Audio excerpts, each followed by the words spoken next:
Dr. Terada. Em seguida, teremos a apresentação do representante da Oceania, Dr. TEBECCIS, por favor.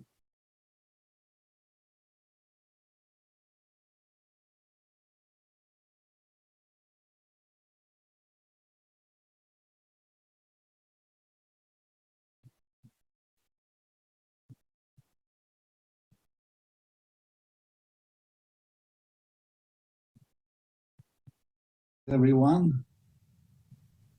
Firstly, I would like to say that Greetings, everyone. Firstly, I would like to say that I'm grateful and honored to be invited to speak at this YOKO Civilization Congress. The theme of this Congress is a revival of humans' nature symbiosis, challenges in the coming decades. This can also be expressed as a revival of coexistence and mutual prosperity of humanity and nature. My talk has been inspired by the great visionary Gautama Okada of Japan, whose commitment towards harmonious coexistence amongst people, as well as between nature and humanity, led to the establishment of the YOKO Civilization Research Institute. In the international conference held in 1999 on the topic of life and the universe, the founding president of the YCRI, Keishu Okada, said, "Now is the time when all humankind must work together to transcend the barriers of ethnicity, religion, nationality, and ideology. We need to use our combined wisdom to ensure the continued existence of humankind in the coming civilization of the 21st century. The Earth constitutes one delicate ecosystem upon which the existence of all humanity depends. It is imperative that we do all we can to maintain a harmonious balance with the environment." Now, these words have inspired me to think again and again about what can we do. I think we can do a lot if we want to. Of the many challenges that humankind is facing, one of the biggest, I think, is global warming leading to climate change. Abnormalities in climate, directly or indirectly, lead to problems in practically everything, causing natural disasters, rising sea levels, health issues, food shortages, political turmoil, loss of living space, extinction of species, wars, etc., etc. There's even the risk of the annihilation of humankind and nature as we know it. Numerous sincere people throughout the world, groups, organizations, have formulated policies, strategies, and possible remedies. I think we can really be grateful that there are many people who are so dedicated and committed to saving the blue planet Earth and humankind. What a wealth of information there is. Everywhere I go, I keep coming across new information on climate change, more than I could ever absorb. What really counts, though, is taking action with a heart of caring. And to do so before we run out of time. I'd like to share some good news on what's happening around me to mitigate climate change in Australia, particularly in my local area. Good news is always more welcome than bad news. Also, good news, hopefully, will encourage more people to take action where possible. I live in Canberra, the capital city of Australia, located in the Australian National Territory, Australian Capital Territory, ACT. Let me mention some achievements by the ACT. As a core part of its climate change strategy, the ACT government has been focusing on the electricity sector, which previously was the largest source of greenhouse gas emissions. Since 2020, the ACT government has achieved its strategy to source 100% of electricity from renewable sources. I find this exciting. Yes, all houses, all businesses, even Parliament House is now powered by clean energy. This was one of the most ambitious renewable energy targets for a city in the world, and it was achieved. The government achieved this by sourcing all of its energy from large-scale wind farms and by building large-scale solar farms within the ACT. 13 years ago, we TEBECCIS family also installed solar panels on our roof to help reduce our emissions. Over the past few years, we've noticed a number of residents everywhere, really, in the neighbourhood, various suburbs of Canberra, have installed and are installing their own solar power systems in their homes.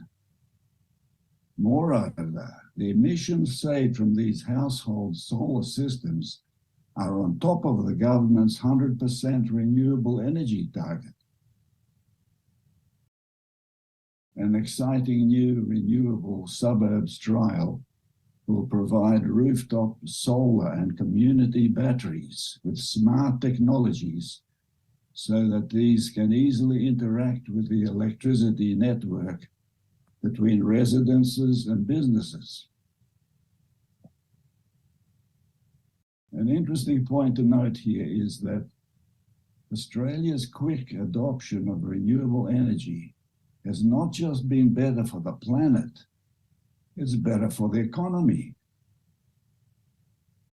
Initially, the ACT government subsidized households and businesses to invest in their own solar systems. But now the economics of solar in Australia is so good that people don't need the government's help. Amazing, isn't it? Recently, the ACT is also becoming a world leader in climate action by the adoption of green hydrogen technology. With a fleet of 20 hydrogen-powered vehicles and the first hydrogen refueling station in Australia. This was opened in March 2021. And this project has been certified as 100% renewable. The ACT government is also aiming to stop using natural gas by 2045 to achieve net zero emissions. Importantly, in order to transition the existing gas infrastructure, since 2020, they have commenced testing of the use of natural gas pipelines and gas appliances for new mixtures of hydrogen fuels. In other words, the government is examining whether the existing infrastructure for gas can be adapted for the new fuel, hydrogen. Now that the ACT has achieved 100% renewable electricity, transport is the single largest contributor to the ACT's greenhouse gas emissions, making up over 60% of the total. A friend of mine who works in the auto industry told me that the electric-powered Tesla is the most popular car sold in the ACT month after month after month. In fact, the ACT is one of the most attractive places in Australia to buy an electric vehicle. No stamp duty, 2 years free registration, interest-free loan of up to $15,000. Well, still kind of expensive, but at least there are incentives by the government, and things are moving in that industry. By 2030, the ACT government plans for 80 to 90% of new car sales to be electric. Green hydrogen, that's an amazing story. Green hydrogen has the potential to provide the missing link between renewable energy, such as wind and solar power, and industrial fossil fuel energy. This is important because there are some industrial processes, such as steel making, iron steel, where wind and solar cannot generally replace fossil fuels at this time. But it seems that hydrogen can.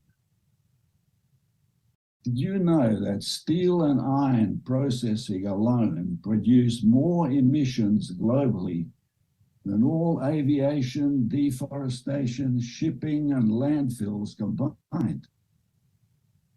So, if green hydrogen can work on a large scale, the climate could be in a much better position. Additionally, zero carbon hydrogen could allow renewable energy to be stored and transported around the world. I find this really exciting because this could provide energy, clean energy anywhere. The Australian National University in Canberra is unique in Australia for its wide-ranging research on hydrogen, including the hydrogen value chain, technological expertise in generation and storage, as well as license issues, governance, and economics. I was quite surprised, actually. That was my old university years ago, and they're really at the forefront with this hydrogen research, and all kinds of research. Something to look forward to, I think. Well, these are some of the strategies implemented in the ACT where I live.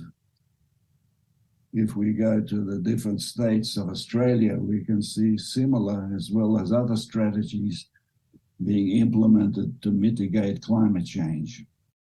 And the federal government is supporting them. That's what's nice.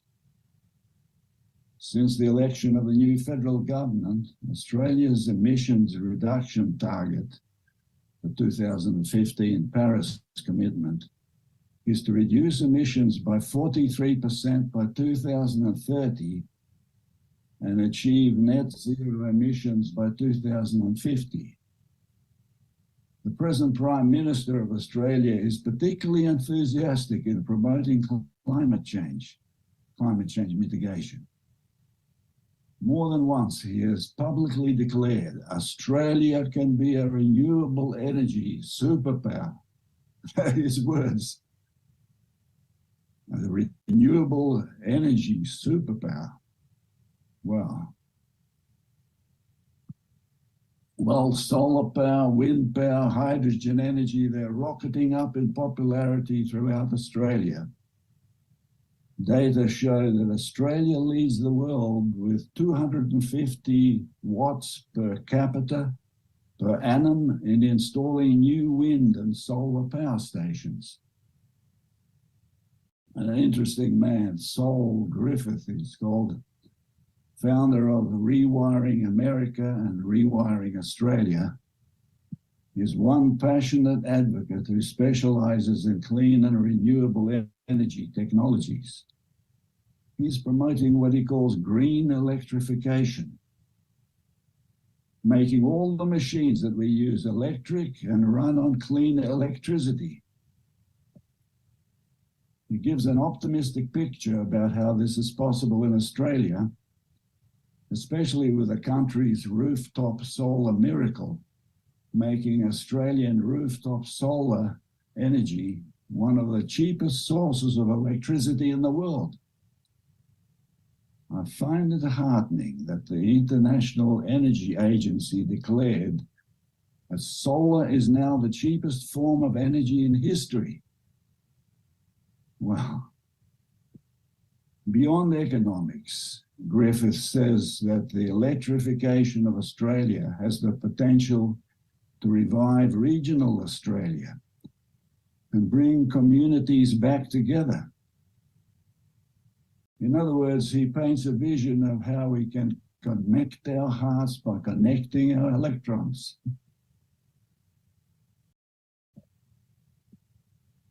I mentioned taking action with a heart of caring.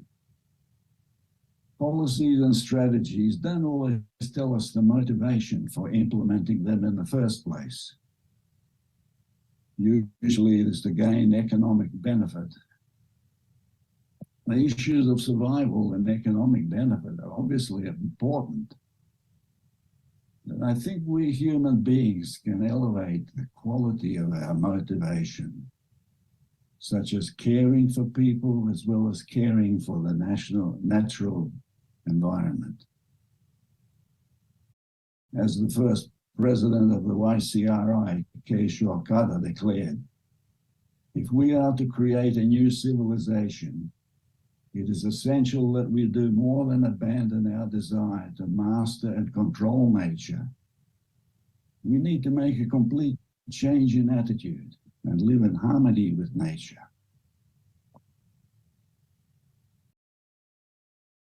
What if we adopt the notion or way of thinking such as, how precious nature is, how precious all life forms are.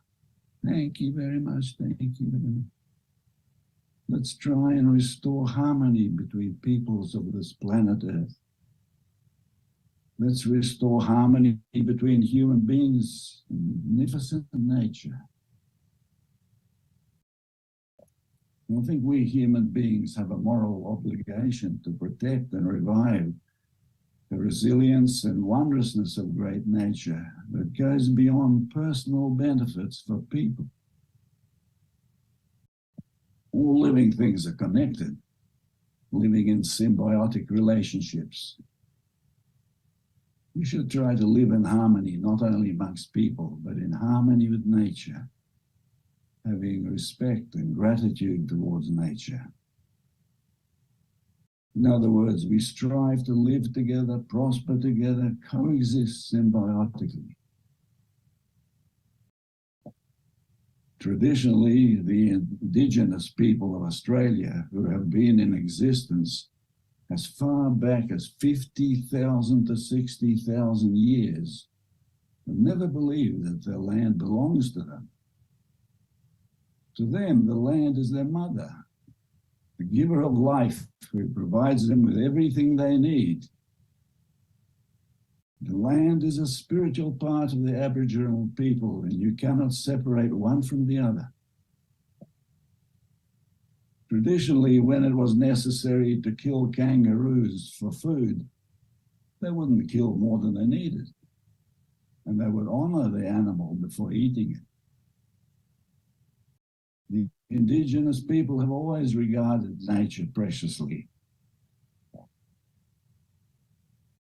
Saying it again, I think we would have greater success in implementing appropriate strategies for mitigating climate change if we elevated our way of thinking or attitudes of caring for both people and nature. Behavior and action are driven by our way of thinking or notions, innermost attitudes. As more and more people think in the same way, the more will such a collective consciousness grow and materialize as good outcomes, I feel. Even one of us changing to be more caring can inspire thousands of others to do the same. Thank you for your attention.